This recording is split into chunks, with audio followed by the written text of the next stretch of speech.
This one is the 5 favorite films. Well, that's 5 favorite films as of yesterday.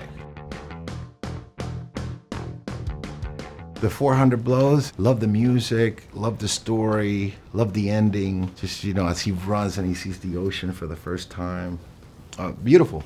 To me, that one was the one that when I saw it, I went like, wow, I want to see more. Lucia is a Cuban film. It's a great story of 3 different moments in history, in Cuban history, seen through the eyes of 3 women. And the last story of Adela Alegra is her name. And I think she gives one of those performances that is like, Brando-esque. It's like she's so good in it. It's just a movie that I think is still important today. Let's talk about Jimmy Cliff. Let's talk about one hell of a soundtrack and one hell of a movie. It's just one of those films that is like, the more I watch it, the more I discover and the more I enjoy it. It's a great moving story that you're rooting for this guy, and he's got all these obstacles, and you just feel for the guy, and then he starts becoming this anti-hero, and you can't help it but understand him.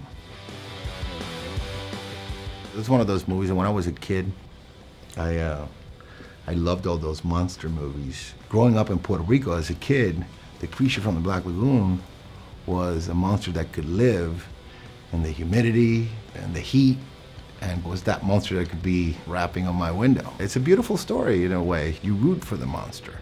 He just falls in love, and they're invading his lagoon, So you kind of like, you root for the monster, and the monster becomes kind of like a victim.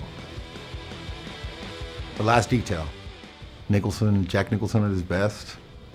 Otis Young and Randy Quaid is one of those movies that is like a great road picture. With also, just complicated relationships, and great scenes and a lot of heart. And there's an element of the futility of effort, in it, at the end when they return Randy Quaid, when they take him to jail and they hand him off. It's just, Nicholson at his best.